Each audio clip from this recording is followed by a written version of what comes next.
Riverside.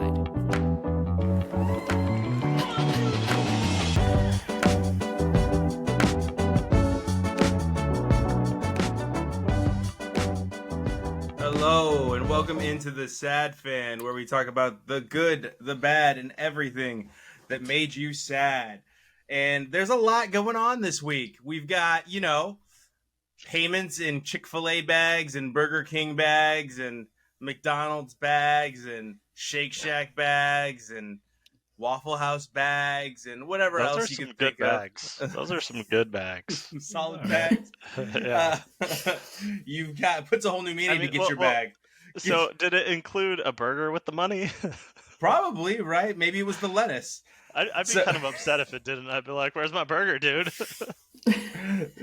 We've got Lionel Messi being able to walk amongst regular people this week, and he is caught on film just walking around Publix with his family, doing some shopping, like a human that can roam the earth, which is what we might see with a lot of world-famous soccer players that come over to the United States.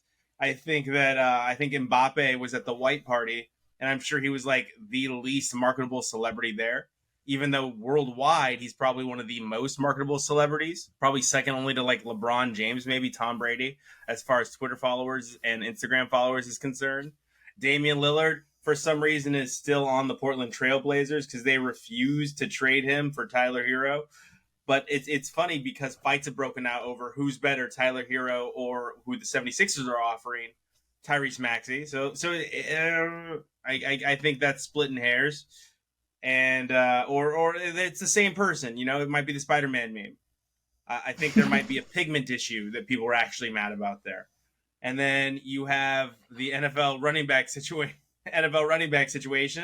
where, again, I know this is weird, but it tends to be a theme in the U.S. People don't want to pay their employees for what their employees do. And if their employees say, well, I do more than you want to pay me for, they're like, well, we're not going to pay you for anything, and we'll find somebody else to do it for free. And I think we need to call that what it is. Sometimes rookie running backs are getting turned into scabs now because their rookie wage bill is so low because they're not getting drafted in the first round. Very rarely they do. I think we only had one running back drafted in the first round this year in Bijan Robinson, and I think he went to the Atlanta Falcons. And then, of course, you have Infantino now coming out. Wow, we have a thread this week. You have Gianni Infantino coming out this week saying that he can't guarantee that the Women's World Cup players will get their minimum of $30,000. However, he was quick to point out the increase in the actual payments, that it went from, I believe, something like $30 million to $110 million. But guess what else increased? Tell me. The pool of players increased, or teams, pardon me. So I think we went up to 32 teams now in the Women's World Cup, and I'll check that for clarification. Yeah, 32 teams from 24 teams. So that money gets spread like peanut butter, and guess what? You're out of it quick. So you can tell us, till the cows come home, that you've been able to increase it to $110 million, but you also added 8 new teams. So that's going to impact that money. And then immediately stating you're going to send the money right to the federations. Well, a lot of these federations are pretty well known for not paying their players. So we're in an interesting situation. It's this one particularly this week stood out to me because it is just such garbage, and the fact that this dropped literally, I mean, what are we, 36 hours right now at this moment from tip-off for the first game of the Women's World Cup, and now all of a sudden these players, I mean, $30,000 when you think of like what it takes to actually get to the World Cup is like a drop in the bucket. Yeah. This should not be a hard thing to do to distribute the money. We were joking earlier, has Infantino never heard of direct deposit? Like, what's going on here? Like, how does he get paid? Exactly. What if FIFA told him, sir, we can't guarantee that the money will go directly to you, but it does exist? It's just somewhere out there in this association of associations, It's just really, it's really sad because on one hand, I kind of understand like what he's saying, like the way that the structure is set up. but maybe do something about this in the, like, I don't know, 4 years you've had since the last time, like, everyone was screaming at you to fix this very broken system. But Yeah. no. And I mean, how did the men's players get paid Yeah. with their much larger pool of money? Because I know that those guys aren't going out on the field for $30,000. Well, Yeah. No, it's tons of money, right? And it's always been interesting to me what FIFA's able to get away with, and when are people going to say stop? Because we're still living in a society where the average or the common person sides with ownership or sides with management, and I don't get it because the average person is not an owner or the average person is not a millionaire. So for them to keep giving the benefit of the doubt to folks like FIFA and telling the people that are saying, hey, we deserve more, like now I've heard about SAG strike that's going on. Why are you fighting for people that have as a have not and not saying, hey, no, because the more they get, the more I'm going to get, right? The more valuable somebody that's less valuable than me gets, that may sound mean, but it's true in many cases, the more money I'm now eligible to get. But instead they're like, I'm sure Infantino has his reasons. Makes sense. Does it? Yeah.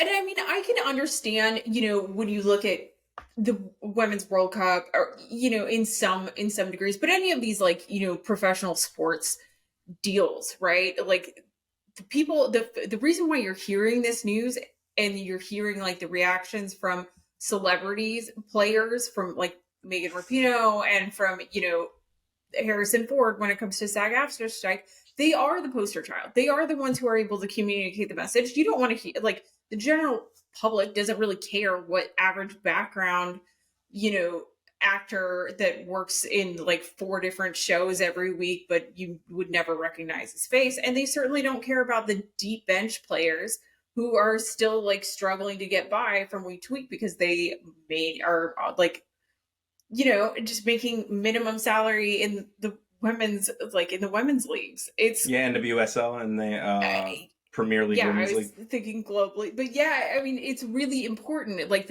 you have these like celebrity endorsements of what the general overall unions or leagues are trying to do, because that's how the news gets traction and how you keep hearing about it. But again, the average Joe is just like, well, why? Stop Why complaining. yeah, why does he care? Why does Tom Brady care about what the average or like the minimum salary requirements are in the NFL? Yeah. I mean, most Because it people are affects selfish. everyone around them. Most Yeah, people are but are selfish. They they? don't care unless it affects them. But it does. They're just, I wouldn't say selfish, I'd say ignorant. I want to be careful because I almost said the S word. But Well, yeah, but ignorant. the average Joe isn't gonna like care like if the Well, ladies get a raise. They're gonna be like, well, I want a raise. that's the Like, thing is that That's I what. don't think it's that they don't care. I think it's that they don't stop and think about understanding all of the pieces of the puzzle and how this affects much more than just, Megan Rapinoe's bank The account. ripple effect. Yeah. Like, what is the ripple effect from this? And you're right, Wes, in what you're saying. They cared more about themselves. But that's what I'm saying is why are they not caring about the ripple effect? Like, Wes, that's too hard for a lot of people to understand. would you accept that I mean, look at Boeing goes, hey, you know what, Wes? We are going to guarantee you a salary, but we can't guarantee you'll get the salary. All we can guarantee is we'll give money to the bank and hopefully it gets to you. Yeah, we'll let the bank sort it Right. out. Like, are you going to accept that? no. No, exactly. So why should they? Like, so if we paint it in those pictures, it makes more sense. Like, hey, man, we still need you to go work in front of millions Right. and millions of people if you don't mind. Are you going to do it? No. Of course not. But then your CEO's like, hey, so my take home was over $100 million in salary last year. I spent about a week out of every month on the golf course. But I did run the company, or at least got credit for running the company. Now, is it more okay or less okay? I mean, I never said it was okay. I just said people like aren't. They're selfish and like again. I mean, a lot of people are just kind of like It's kind of like it's similar mentality to screw you, I got mine. and also, Wes, I'm not calling you out. I'm just using you so our audience can relate to the topic of that's actually what's going on. This is the real story. I'm just simplifying it, right? That's really what's going on. Is Gianni Infantino is saying, well, I got mine already, but I can't guarantee you're going to get yours. What? Yeah. Well, so I think that this is, just to kind of broaden the scope of this is a really interesting, this summer is like a really interesting crux in time, because there are a lot of very, very, very large unions and organizations that are having these kind of like discussions. And especially in the US, with the unemployment rate so low, there is a lot of leverage on the worker side. And I think a lot of people are starting to kind of like the wheels are starting to turn a little bit, whereas there's just been this very like anti-collectivist attitude for decades that's been very, very strong in the, in the social fabric of the US. And I would be very surprised if we didn't see more strikes, if we didn't see more, at least trying to negotiate in good faith with these large holders of companies and sports organizations and such. And, having these discussions around, not just the women's leagues, but also, in the NFL. I mean, isn't the NFL contract up soon? The Players Association contract? No, they just signed a new one. Oh, they just signed a new one. Okay. But there's some pay gaps there that need to be addressed, that need to be fixed. There's, a whole wealth of issues. And I think that attitudes are starting to change slowly but surely in the United States. And hopefully that's something that, if we can make some impacts here in the US, especially with these global organizations, that we can actually improve things for players around the world from countries that don't necessarily have as strong of worker protections and things like this, especially in something that's as important to the game as women's soccer, but also more generally. But there's also a visibility issue, right? The groups that we talked about, the SAG strike, the writers strike, the players in the FIFA Women's World Cup not getting paid properly. You brought up the NFL, even though they just signed, they shouldn't have signed. It was not a good deal. That's why, Roger Goodell loves having DeMaurice Smith in charge of that union. He's an idiot. He doesn't know what he's doing. He continues to negotiate in favor of the owners. But what people fail to see is they continue to give CEOs credit for doing very little, but doing the most. They're giving the CEOs the credit for the work of the employees, right? They're not, they're saying, well, I delegated. Okay, cool. And I'm not saying it's not a tough job. It is a tough job to delegate and to be in charge and to keep your eyes on the numbers. That is a tough job. However, you cannot state that, well, I think your living wage is one to live on when you couldn't live on it. That's the big thing. Like Gianni Infantino can't live off $30,000 a year. He would claim that, right? He'd say it's too little if the shoe was on the other foot. He would say, oh, it's not enough. But you're saying it's enough for them. So where is it? Or do you think you're just better than them? Because your ass doesn't play soccer, football, if you're in Europe. You don't play. You're not why we paid to see it. You simply got voted into a chair you didn't deserve because you were the best at taking bribes. You got really good at taking bribes. Gianni, Thank you so much for taking so many bribes for all of us and keeping us out of jail. We appreciate it. Can you please keep taking bribes? He's a meat shield for FIFA. Is really what he is, and he accepts it because he has no soul. Now, when it comes to not having soul, I think that this whole thing that's going on with the running backs right now is super important to talk about, and it's right in line with this. And we had 3 great running backs, one's coming off injury, and we'll talk about that, and that's Pollard for the Cowboys, not get contracts this week. And it was weird to me because all 3 were producers, so you can't make the production argument. Now, I've got thoughts on the Las Vegas Raiders not paying Josh Jacobson. I do think he'll get a bag eventually. It's just probably not going to be from the Raiders.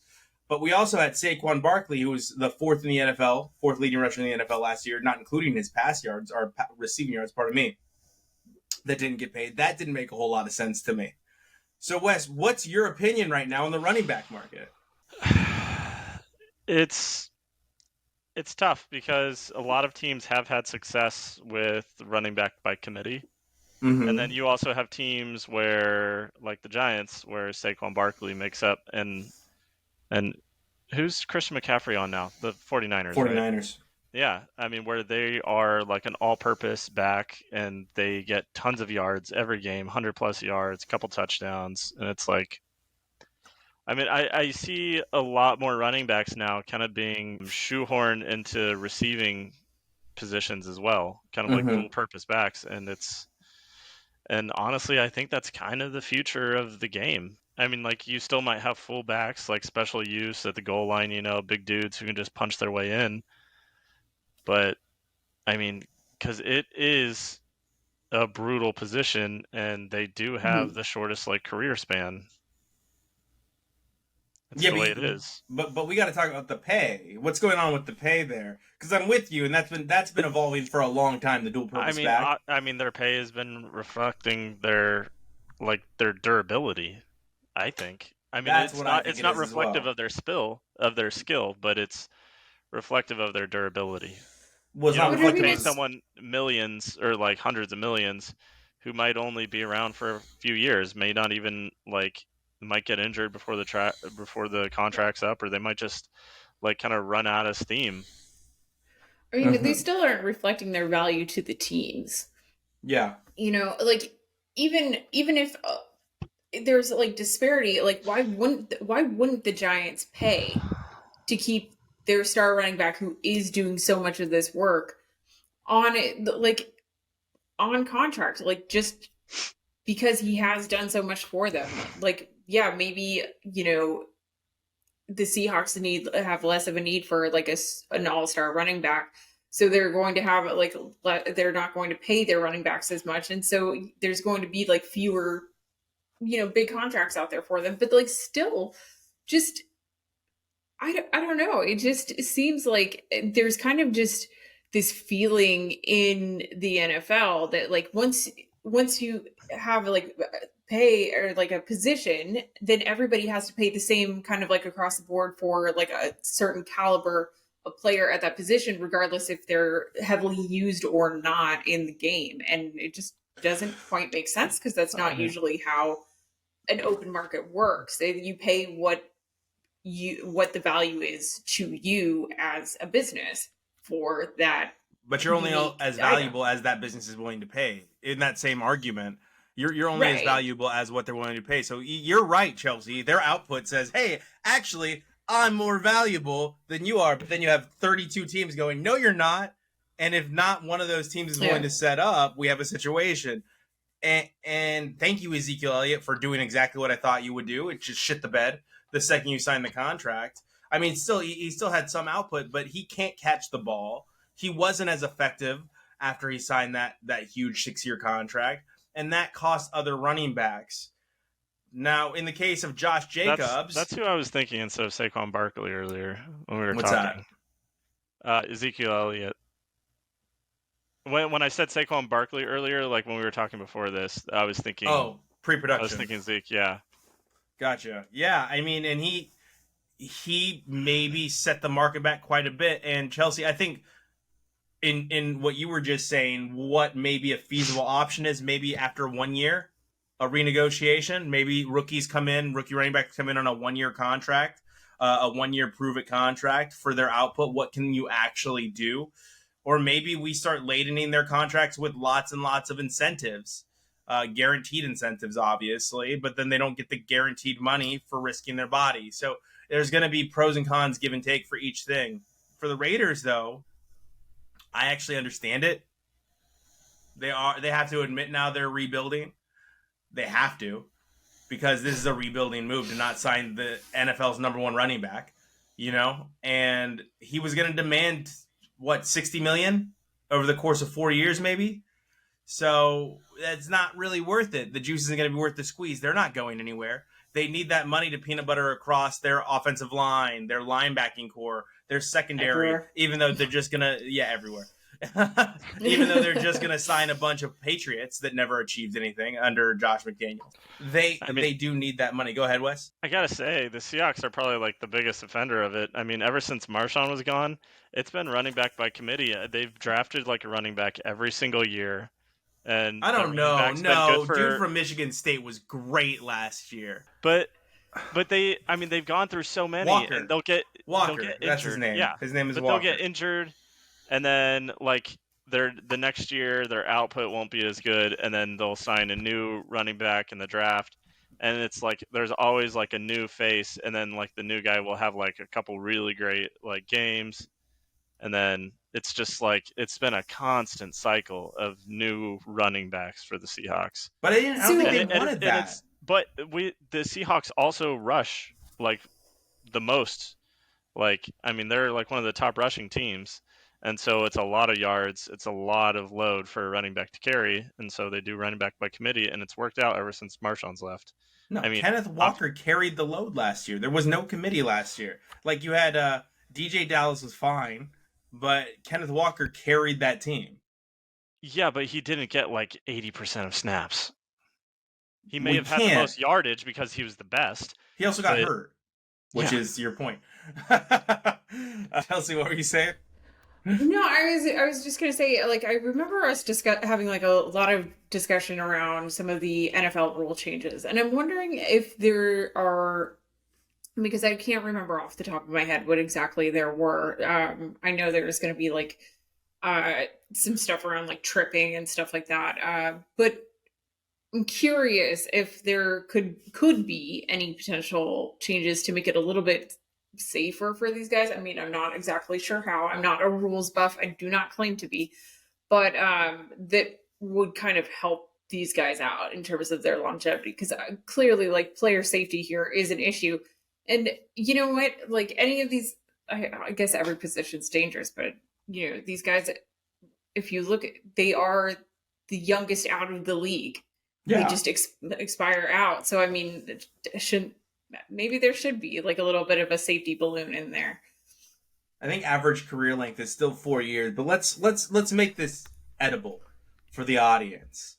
Wes, how do you tip your server when you go out and eat? This isn't going to be relevant to me because we don't tip in England. I don't tip. You don't. Okay, okay, Shady McCoy. Like what? That's a I tip him on my very card. simple question. I tip him on my card. Okay, thank you for telling me how you utilize what spending I mean, funds you have. usually, like, if How it sucks, do you certify or guarantee a tip? Like, how do you justify what you're about to give that person in the United States of America that is making maybe $3 an hour and they rely upon your tips? What is your decision, arbiter of life and death? What are you deciding to pay them? And how? I mean, usually, I guess I start off like, I don't know, like 15%, and if it sucks, it goes down from there, and if it's great, it goes up from there. Okay, so that's your dividing line. And don't give me that crap about tip culture. People are tipping 25% nowadays. Screw that. I'm not tipping 25%. Sorry. Okay.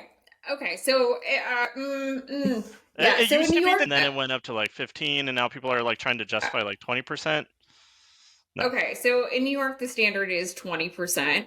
Screw that. So it's just easier. It's easier. You divide your whole check by 10 and you double it, right? It's just boom, boom, boom. Okay. But I never go below that amount. I just don't. I don't know if someone's had just a bad day. I don't, if it's real, if it's real bad, I'll just sign my card, my receipt, and then just never come back. That's how I punish, a place that it was not It also great. depends But on I what don't. I'm getting. Like if I'm going to the bar and I'm ordering like a cocktail where they have to make it, like they're gonna get more tip. Whereas if I order like a White Claw and they just like pop open the top of a can and it's like $5, I'm like, It's so hard to tip a I'm like, dollar. that took- well, yeah, so but hard. it's like that took you like all of like 5 seconds. Whereas like Okay, making a cocktail that this is actually just requires ridiculous, skill. and my brother's just rude. Sorry, guys. He's just uncivilized. But I here's don't the think thing. so. The two of you, I think, are representing two different sects of people, so I'm glad this worked out. Is Wes is representing the greedy owner that's like, I don't know. No. I'm not sure I can justify tipping you this much for the contract, right? And Chelsea's like, no, I mean, I don't know what that person went through to get there. I don't know what injuries they have to achieve what they were able to achieve. And it's not right to predict future injury to my food. So I'm going to tip a little bit more. Wes is like, no, it has to be justified. I have to be able to justify this. I mean, I think there's it a is limit a tip based cost. off of service. Like, No, I it's bake it a into the cost of service-based going tip. out. So I bake it into the cost of going out, and I just assume that it's there. And then also, if the service was exceptional, if they were, just I had like an engaging conversation with them, or if it was just perfect, they left us alone when we wanted to be left alone. Whatever it is, I definitely go up from there as well. And it's not like worse, like rich or anything like that. It's just it's just a thing that I do because I've been in their shoes. I've worked on tips before. That's why I can't get so, engaged. But also, we don't tip in Britain. But I over tip. It hurts to to know that they just hustled all of that, even if they didn't do a great job, even if the cooks in the back messed up, for, like you said, $3 an hour. I'm the one that pisses Wes off because I'm the one that makes him look like a schmuck. Because he'll tip like $7 exactly, and then I'll tip like 15, not thinking about it. And he's like, "You're a jerk. Why would you do that? I look stupid." But it's interesting that both of you went immediately to the food service industry, as opposed to we tip in a lot of places. Like, Wes, how do you tip your barber? Because I know you actually go to a barber. Right? I tip my barber pretty good. Okay, because they do a good job, and I've had some really bad haircuts. Like, and I know, like, yeah, I know. You see value. You see value in this. Yeah. So yeah. you tip more. more. Like I said, yeah, exactly. Whereas, like I was saying, like, if I go to a bar and someone pops a tap, like, that's not really value or whatever. Like grabbing a can out of the fridge, like a freaking dog can do that. But you also can't relate to it because when you were at Mickey D's, you didn't get tips. What Chelsea's saying is, hey, I had to work for tips. And now so fast food workers, like fast food places are putting tips more. in. They should be paid. And but they're making minimum wage. I mean, like, I'm not saying minimum wage is great or anything, but they're not making less than minimum wage, like the waiters and stuff like that. Yeah, and we need to encourage people to vote so that we can fix that and stop voting against labor. Stop going against labor. It doesn't make any sense for you to keep going against labor because your argument impacts you, people. I don't want to use the S word. I almost used it again. But your argument impacts you because if these people are invaluable, it's only a matter of time before you're seen as invaluable and you get paid less. Whereas if it's monetary gain that shows how valuable you are to an entity, then guess what? If that guy that flips that hamburger makes $15 an hour and you're like, well, I'm more qualified than that guy that flips that hamburger, then you make more than that. That's how this works. But you're so caught up in, I don't think they deserve it, that you forget to be selfish. Be selfish. Vote for the labor because guess what you are, dummy? Sorry, I didn't use the S word, but I used the D word. Your labor. And eventually it will trickle up to you. But if you're so stubborn and so stuck in your ways that you want to pay that kid that probably is going to high school, riding his bike to work, $15 to flip your burger that you're going to yell at them about putting cheese on, then you don't understand how the economics works and you don't understand how the world works and you don't understand how your negotiation will work as you move up in life. But let's get off this. The thing is, though... Okay, never mind. Real quick, the executives aren't going to take a pay cut, though. No. And so, they don't need to raise the prices, but they're going to keep jacking them up if they have to pay their employees more because they want to make more too. If their employees are going to make more, I got to make more, even though I'm already making multi-millions and I don't need more. Then you know whose job it is to stop that? I need that extra yacht. Then you know whose job it is to stop that? Voters. The IRS. The consumer and voters. The consumers need to, because there are off-brand products that are usually made in the same factory. Like, did you know Grey Goose actually makes the Costco brand, the Kirkland signature? Yeah, it's the same thing. But you want to be like popping bottles in the club. Oh, it's Grey Goose. No, it's Kirkland. There, did I change your perspective? All right. Now, how about Jeremy Pruitt? Jeremy Pruitt at Tennessee, who was fired. And now Tennessee got some scholarships lost, but Wes and I are going to debate whether or not it matters here in a minute because I'm on the opposite side of Wes, and we've only got about 5 minutes left in the show. He cited George Floyd in the reason why he was slipping up to $300 into Chick-fil-A bags, McDonald's bags, food bags, as I stated earlier in the show. But here's another thing before I get your guys' opinions on this. Do you know who his bag man was? Who? Nope. His wife. Okay, Okay, so there weren't even 3 brain cells between the two of them, clearly. Jeez. So I don't want to get to Wes's thoughts first on this because I disagree a little bit with what Wes is going to say as far as the loss of scholarships. But I do think that, Chelsea, this sets a precedent because they didn't suspend, or the punishment isn't, except for the scholarships, isn't really effective moving into the future. It's not like a bowl ban or anything like that. It is a penalty for the past. They're penalizing them for the past. And I think that sets a precedent where teams are like, oh, if you're just going to penalize us for it retroactively and punish the past, we can get away with whatever we want because it doesn't matter. But that's my opinion. What do you think? Right. So this was actually, I mean, we didn't really talk about this because, I mean, you know, the show hasn't been going on that long, but this was one of my original concerns with NIL, that someone not following the rules because players are getting paid anyways, someone doing it in sketchy ways, or, you know, there being infractions found out after the inception date, that we're just not going to quite care as much. This isn't going to be, you know, the big death sentence coming down, you know, SMU style or anything like that. And yeah, this is considerably a slap on the wrist. It kind of sucks, but I think that there's still ways around it. But also the biggest thing is like, you know, this is not how we do diversity, equity, and inclusion. It really is not. I obviously do not come from a place of expertise on that, but this is just the stupidest thing. And like, just adding that, just saying that it's because of George Floyd just cheapens the whole thing immeasurably. Throwing it into fast food bags and just basically like throwing it at, you know, people, that's cheapening. It's disgusting. It feels gross. It looks gross. It smells gross. This guy should never be coaching again. And maybe he should also just kind of keep his mouth shut a little bit and maybe actually go to some of those. I'm sure they're outlawed in Tennessee these days, but some of those, you know, DEI conferences and workshops where he can actually have valuable discussions about, you know, how to genuinely interact with people in a way that builds them up instead of just throwing greasy bags of cash at them. Yeah, I mean, he almost went to the Nick Saban School for Rehabilitating Coaches, but even they hesitated on hiring him. So they must have known this story was about to come out. And you're right, Chelsea, it's not a death penalty, but Wes actually thought that the penalty could impact them a little bit. And I disagreed, but Wes, explain to me why you felt like it was so heavy. So, first of all, I feel like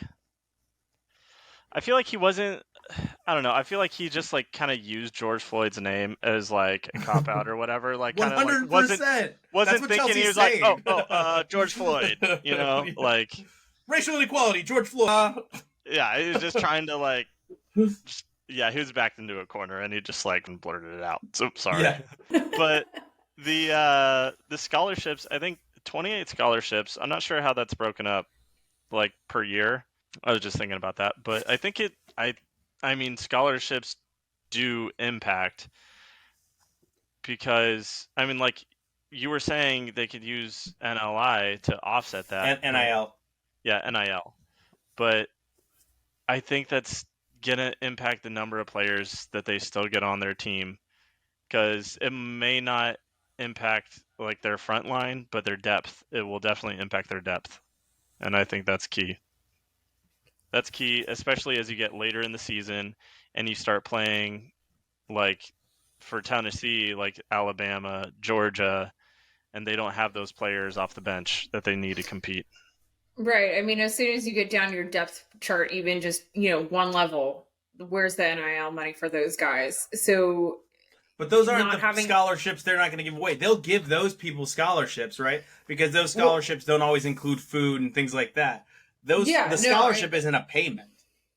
No, I understand. No. I understand. I'm saying, but some, like, plenty of these kids cannot afford, I mean, who actually can afford college these days, but can't afford the actual out-of-pocket costs, you know? What a sad statement. And even if they do get the scholarships, the NIL is really, you know, for most players, it really is just supplemental income that means that they can, you know, actually eat and buy groceries and like not just live off of the dining halls and whatever meal card that they have, if they're lucky enough to have gotten that as part of their, as part of their package. But you go down the first couple levels of the depth roster, and if that's just not available there, you are missing a significant amount of quality players. Like it's at that point, who can pay to be on the team? Yeah, I think this year they're going to be pretty good, but I think they're going to decline a little bit. I think the NIL money is going to be there. I really do. I think NIL money is going to be there, and that is your scholarship now. It's and what sucks about this is it's still not solving the problem of the institution capitalizing on these players. Because guess what? Right. The institution's being penalized, but guess what they don't have to pay for? Scholarship. They don't have to pay for a scholarship. So whatever they were fined, which wasn't a lot, I want to say it was like $10 million. $8 million. Yeah, and all that money they're going to get back in scholarships. SEC gets $50 million, or SEC teams get $50 million payout from the conference per year. Yeah, it was a drop in the bucket. That's separate from all their other revenue that they make from tickets and stuff. Merchandise, tickets. Yep. So I don't think it's going to impact them at all. I really don't. I don't think the scholarships, I think, again, the scholarships are also just a drop in the bucket because they're going to reach out to their alum, their boosters, and they're going to get these players paid for. And it doesn't necessarily have to be a payment in NIL. It could just be like, hey, you do get a scholarship. It's just done through the NIL program. And I think that that's where we are at. Unfortunately, we don't have enough time to go over Lionel Messi, which is a happier story, of course. Lionel Messi is getting ready to play his first MLS game, so I want to wish him good luck. I am happy that he's able to shop with his family without being bombarded by fans all over the place. I want to leave the floor open for West. It looks like he wants to say something really quickly. His computer screen got so bright on his face. I was just looking at how much FBS teams play FCS teams to compete. Mm-hmm. Usually it's about like $500,000. Gotcha. Yeah, $500,000 or $1 million. We're about to run into season 2, and we'll make some announcements on Gorp. So please follow our other property, Gorp, about what's coming in season 2. We don't really get an off season. Should we have a cliffhanger at the end of season 1? A trailer at the end of season 1 for what's to come in season 2. To be continued. Forever. It's just gonna go. Perpetuity. So you better watch, because we're not going anywhere. Anyway, thank you for joining us every single week on The Sad Fan. You can reach us on Twitter at TheSadFanCast. You can reach us on TikTok and Instagram at TheSadFan and TheSadFan12. Thank you guys so much for joining me as you do every single week. And don't forget to listen everywhere where you get your podcasts. We'll see you next week.